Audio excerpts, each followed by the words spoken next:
So I'm going to spend the time, instead of talking about the annual report, I'm going to spend the time talking about a couple of updates. If that's okay with everyone. Any question on the annual report?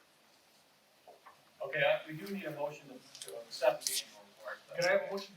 Jan? Second? On for comment. All in favor, say aye. Aye. Opposed? Motion carries. Okay, now let's talk a little bit about COVID-19. Okay, so I'm going to stand up as I talk with my hands. Now, some of you have seen me talk about this and what's going on. And so a lot of the things that have been going on over the last few weeks, you probably, since you've heard me speak, you're like, oh yeah, he said that was going to happen. Oh, hey, guess what, it's happening. So I met with a lot of the chiefs, I've met with mayors, I've met with township trustees, I've met with the superintendents, and I have another meeting with them tomorrow morning, as you can probably imagine.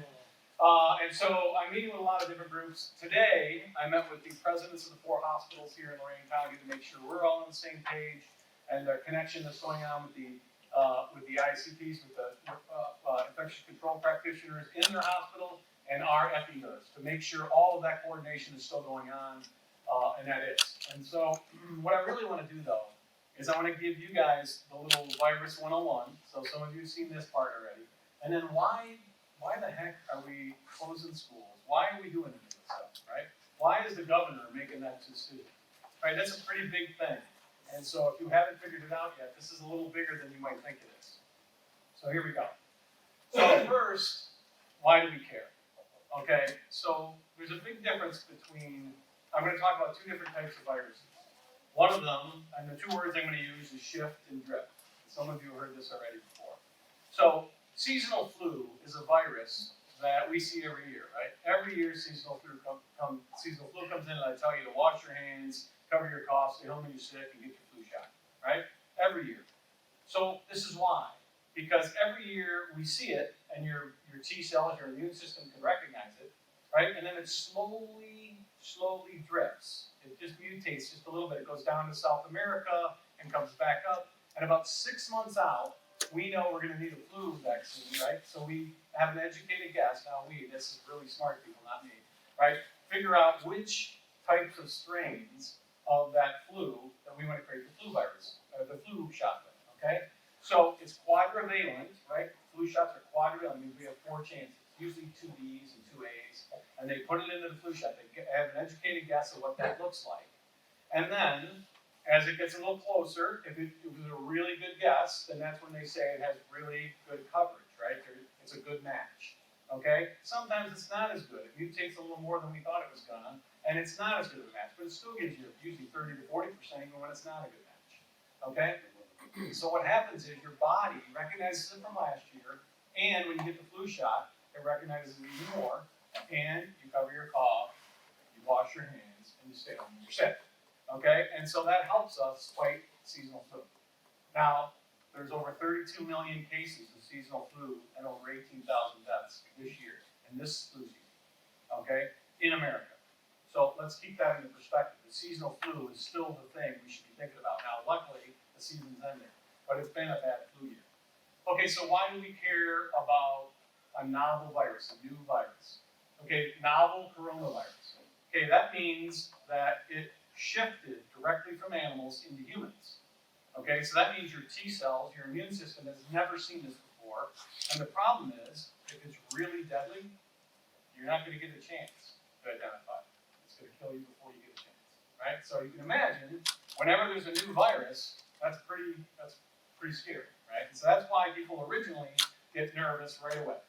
So we think of 2 things. We really talk about how contagious it is and how deadly it is, right? The mortality rate. And we start off, let's start off with saying it's going to be both, right? That's where we need to start. Unfortunately, sometimes the media, and I know you're back there, so try to get this one right. Okay, sometimes the media, they get that, but they never let it go.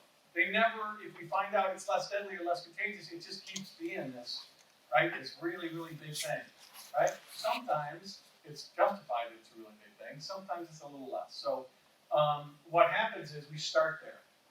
So we learned a lot about this in the first couple months. We learned some good news and some bad news. The good news is it's less deadly than a lot of these other nasty viruses, like SARS and MERS and certainly Ebola, which are a lot more deadly. The bad news is it's more contagious. So we figured this out, and about a month ago, you started hearing people change their tune. Instead of saying we're going to shut it down and stop it, they said it's inevitable, it's going to come. So we want to slow it down so it doesn't come all at once. And so countries that had it come all at once got overwhelmed. Their hospital systems, their medical systems could not handle it, and they ended up having people die because they couldn't take care of it. So right now, there's two strategies that are going on right now in this country. Okay, one of them is slow the virus down, and one of them is let's focus on the people who are badly affected by this, and those people are older adults and people with bad immune systems, or some kind of other COPD or some other kind of issue. Okay. Right. It's one of my nurses, so I'm not. So nice job covering the cough. Okay, so again, the idea is you slow it down and focus on those folks. So we've been working with our nursing home and our senior centers, and so any of you mayors that have a senior center out there, we've been talking to them a little bit about how we're going to change this. Do you really want to have senior events anymore? Maybe you want to think about how am I going to help my seniors stay at home and maybe get food to them, maybe help them. How about all of us as neighbors talking to our seniors neighbors and saying, hey, do you need any help? Do you need me to go to the store for you? Okay? And so that's really a big message that's out there right now.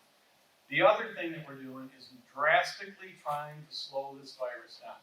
So that's things like where anytime someone travels from a high-risk country, we clamp on them, right? And we don't let them move until we figure out whether they have this virus. So why do we declare a state of emergency in the country or in a city or in a county or in a state? Does anyone know? Money is one thing, and the other is quarantine, right? So in the federal government, you're a U.S. citizen. They can't stop you from moving around and infringe upon your rights if they don't declare an emergency, right? So that's why when you come off, you have to go over here and stay in this army base for 2 weeks to make sure you're okay. Okay, well, it's hard to do that if you don't have a declaration of emergency. So it doesn't necessarily mean it's worse or better. It allows them to do things that are a little different than what the law normally takes, and also financially, you can move money around. So if you pass a state budget, you can't move money that very easily unless you have the declaration of emergency. Okay, that's a really simplistic way, and the lawyer here would probably tell me, well, that's not exactly perfect. But what I'm telling you is that's the main reason. Okay, so this strategy of slowing things down. People are like, wow, aren't we overreacting? I mean, they're closing the schools now. Okay, I think the governor said the best thing today I heard him say. He said a lot of good things during this thing, but what he really said was, hey, if we know we're going to close the schools at some point, we need to do it now before the virus is moving that fast, as opposed to a month from now. Because a month from now, if it's moving like crazy in the community, guess what happens to little Johnny? He goes to grandma's house because mom and dad have to work.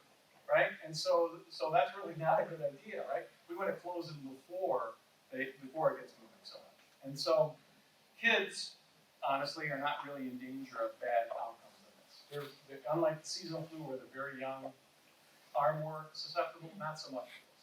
It's really older adults, and it's experimental. It's straight up like that in the brain, okay? When you think about older adults. So when you go to 40 to 55, the fatality rate's not that, it's still pretty low. But when you start going, by the time you get to 80, they're talking 15%. 50% of the people over 80 that get it could die. And so now you start talking about that number, that's a big number, okay? And so again, the concern is older adults, people with compromised immune systems, okay? So when you say you're worried that, man, this is really killing the economy and other, remember that the main reason in the U.S. we want to do this is because we watched other countries make the mistake. What happened in Italy recently, when it got to Italy, they didn't do this. And the graph just went through the roof, and they got way past where their capacity was. And now they do not have masks, they do not have respirators, they do not have a lot of the supplies that they need. And people are not getting the medical coverage that they need. So the reason that we're doing this is to slow it down. So instead of the graph going like this, we just wanted to, we'll probably have the same amount of people ill, but it'll just take longer. And therefore, the hospitals will not get overrun. Now, the hospitals are, again, I met with the 4 hospital presidents today, and they were a little concerned because they're worried well I have a problem. I got a cough, I have a little bit of cough, you just cough, maybe you should go to the ER. That's really not necessary. What we're really looking to test right now are people who have all the symptoms, a lot of the symptoms, or have some other kind of connection where they met with someone, they came in contact with someone that had it, they went to one of these target countries, and they have the symptoms. So specializing there is what we should do. To be honest, in a month, maybe longer, I don't know that we'll keep testing as much as we are because it's going to be in the community all over. And so you start thinking about that, we're going to treat people like they have COVID-19. Much like right now, sometimes you'll get the flu. You don't always go to the hospital, right, or to the doctor. A lot of times you figure, I probably have the flu, I better stay in bed and, drink fluids and that kind of stuff, right? And if you do go to the doctor, a lot of times they won't even test you for the flu, they'll just treat you like you have the flu. So that's probably down the road what will happen out of this, okay?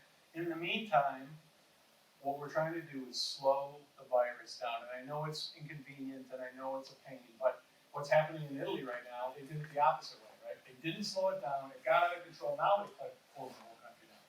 So it would have happened probably either way. So the question is it better to do it this way so less people get sick?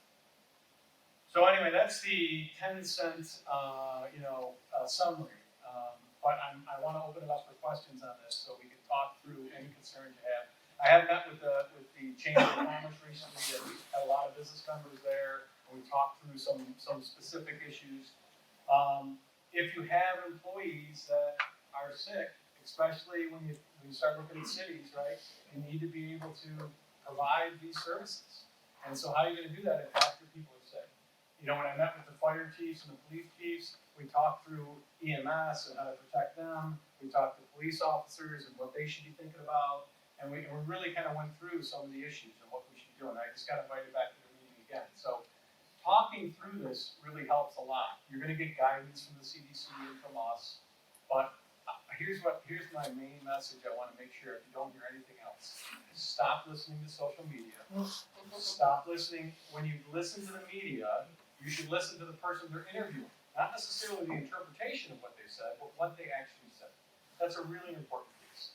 I don't want to offend the media because you usually get it really right, especially the Chronicle.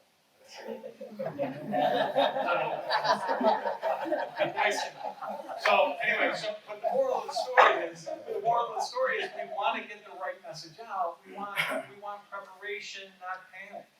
Right? It's about preparation, not panic. And so if we can do that, we can get through it. Within a few months, we'll have moved through this whole time frame, and hopefully we'll be out the other end. Now, the bad news is the virus will not have a vaccine probably for a year.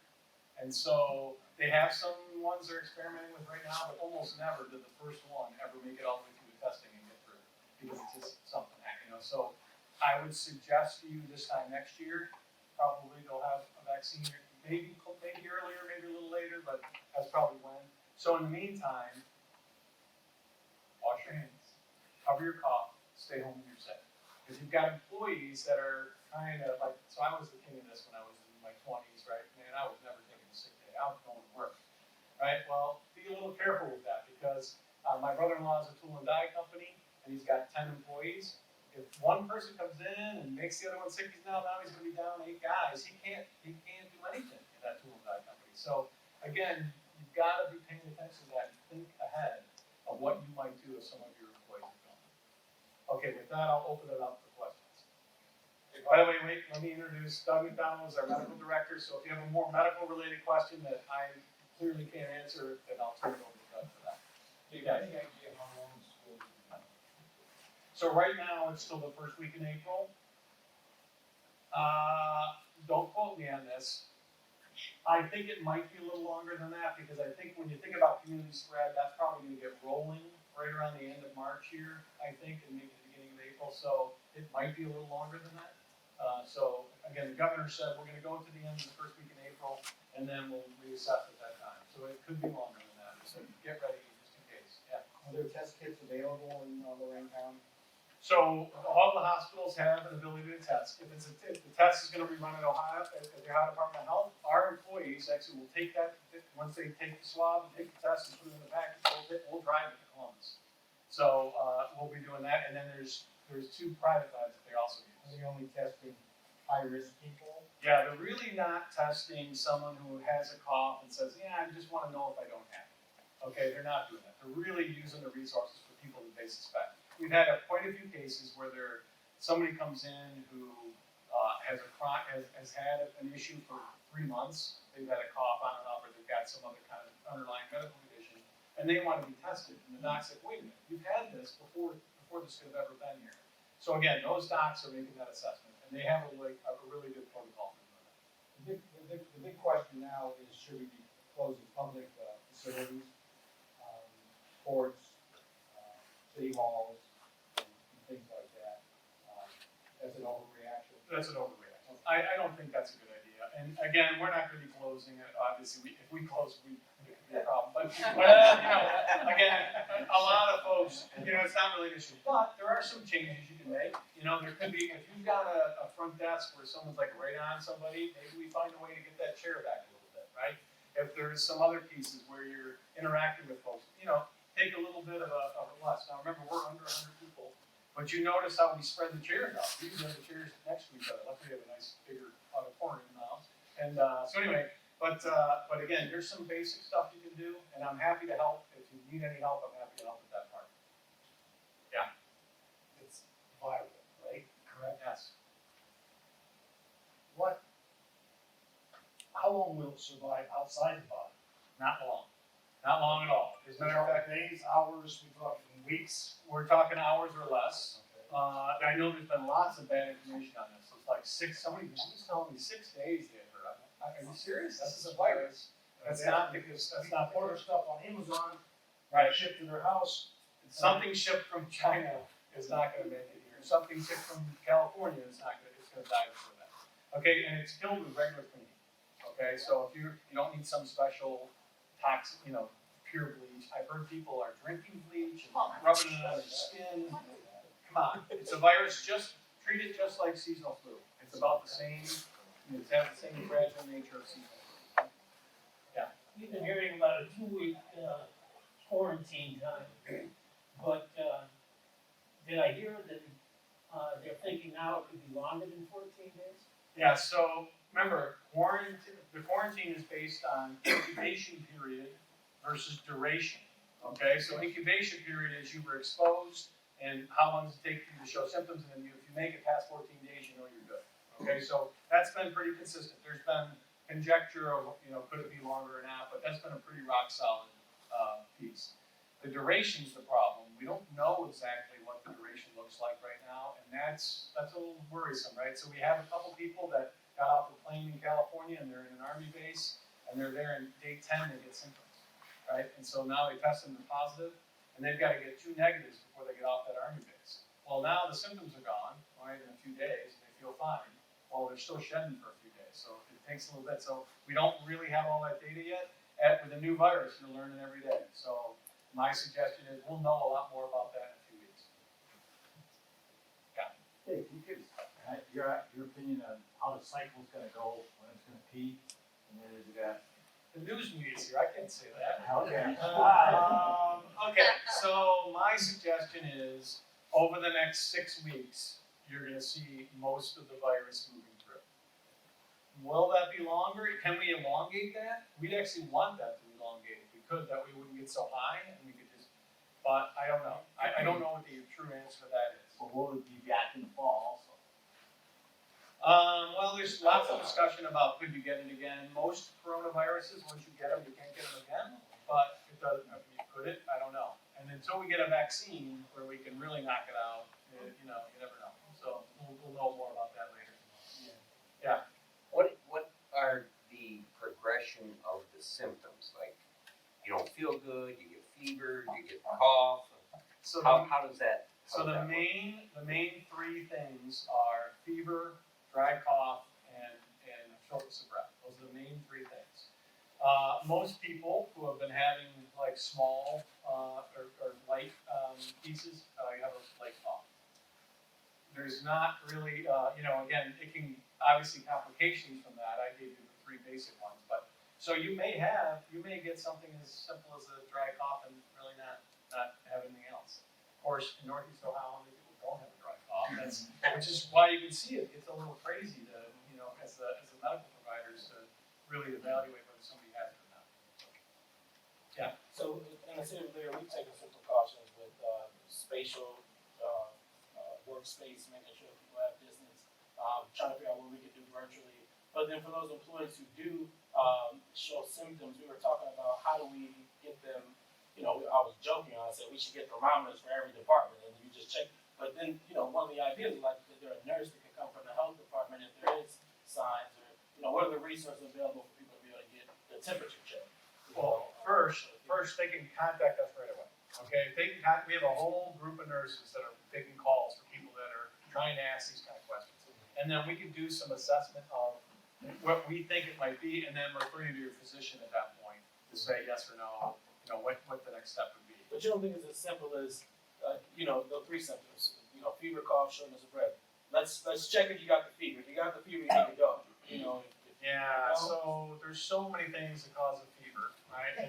And so this is not like Ebola, right? Ebola we had a really clear way to do that. It's a lot harder to do that. So just randomly checking people for fever would not really work. No, but an individual feels like, hey, I may have a fever, having that on hand to be able to check. Honestly, the best thing for them to do is call the doctor. They call their doctor first and say, this is what I'm thinking, and then the doc will give them the next step.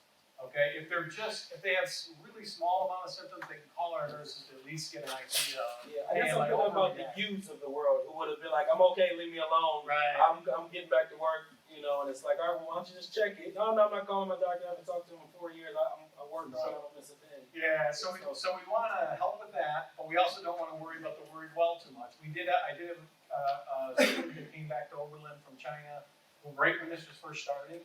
And he had a cold before he left, and he was just back for a little bit of time when he came back. And so we got a call at 2 a.m, so we had to go react. And this person, they just had a little bit of a cough, but his roommate was like, hey, I think you've got coronavirus.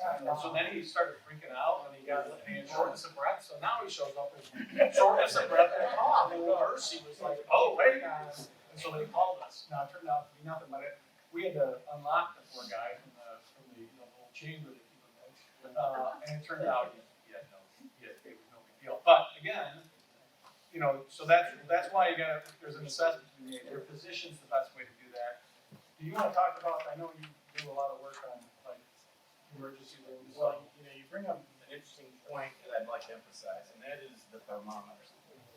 It's amazing to me seeing patients on a regular basis, year after year, for this time of year, flu and that. How many people come in and they may report a fever or some element of a fever, and I'll ask them, well, what was it? I don't know. I just felt warm, I felt chilled, so they have no real way of knowing the degree, and we do rely on that. That's why, not that there's a magic number about 100.4 being a fever or not. I mean, there's a certain point where you have to pick a number. But hey, if someone walks in to me and we measure it's 103 degrees as an adult, that's a lot different than 99.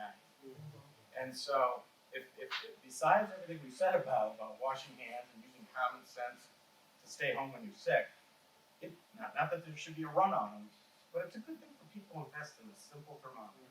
It can go a long way to kind of helping you gauge, and that's something everyone should take. So I wish we passed them out. It's just great. So maybe that's a campaign for next year. And again, I don't know if I overreacted, but I met with all the elected officials of the city, in City Hall, not the council members, but we kind of decided that we go out and as part of our security procedure, we got a forehead thermometer.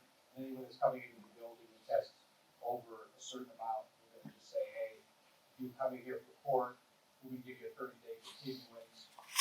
Our court is in our city hall, and you can go home just to have that precaution that we just take everybody's temperature as part of the security. I know if I get a ticket, I should think about maybe.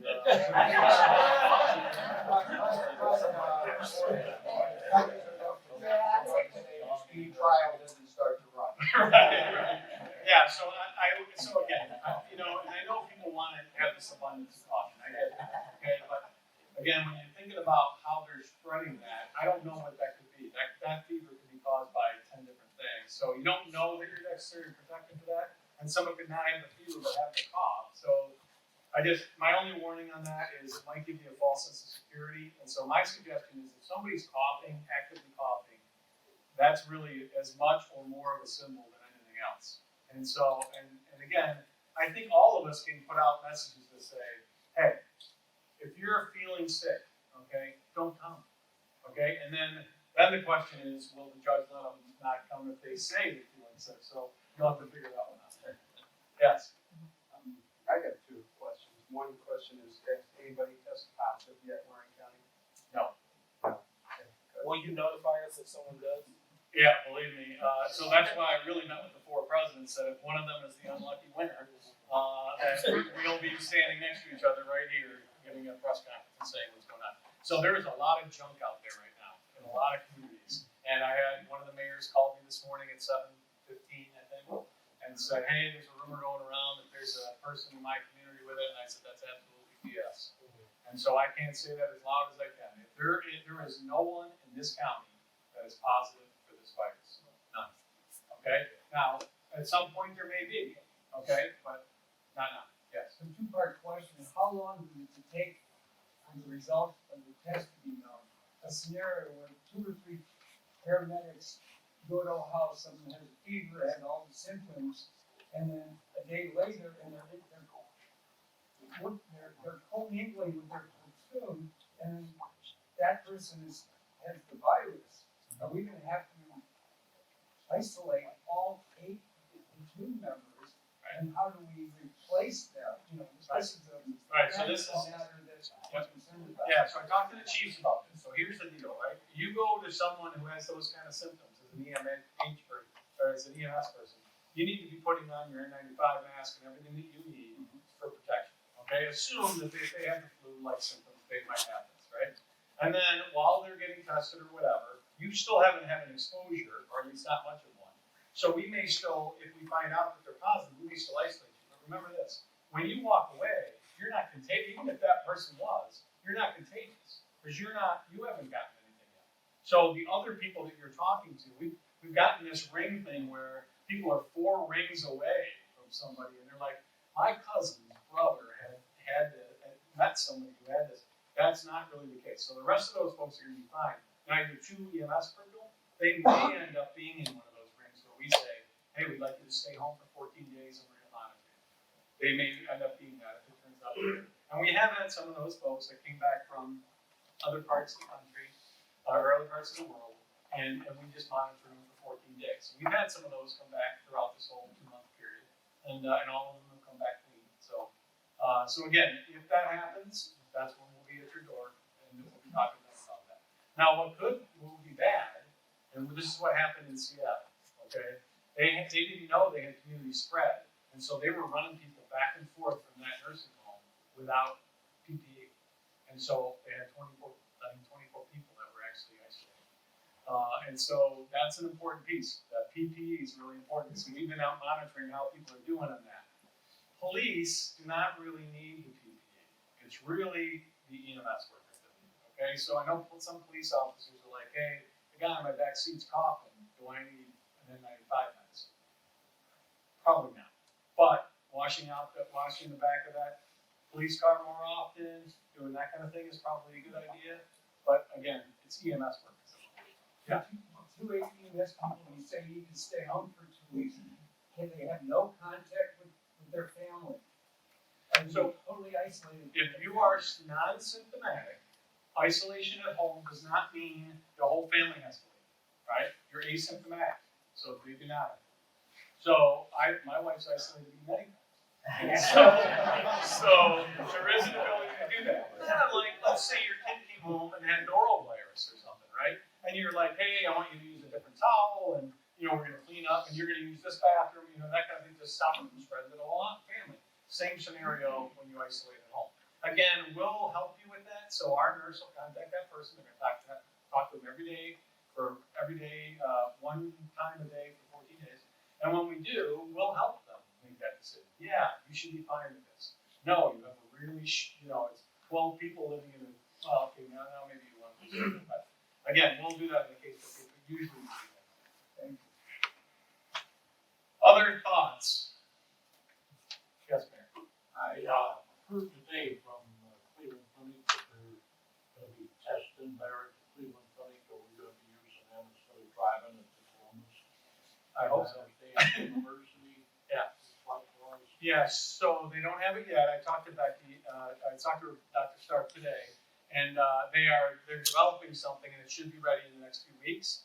They are using a private lab now, which is the Cleveland Clinic announced today, this afternoon, night before 3 o'clock, that they were gonna start testing immediately at the Cleveland Clinic.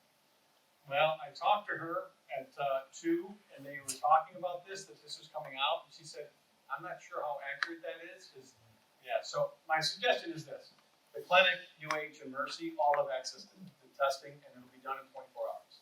You'll know in 24 hours, okay? All of that testing is capable, okay?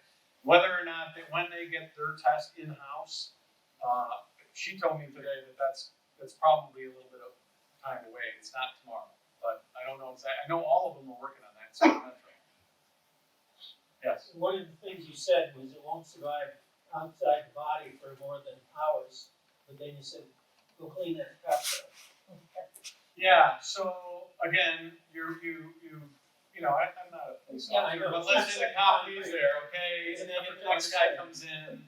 That's probably a good time. You drop one off, pick one back up. And so I know people are doing that. Same with schools. They're looking at, hey, let's do a good thorough cleaning to make sure there's nothing going on.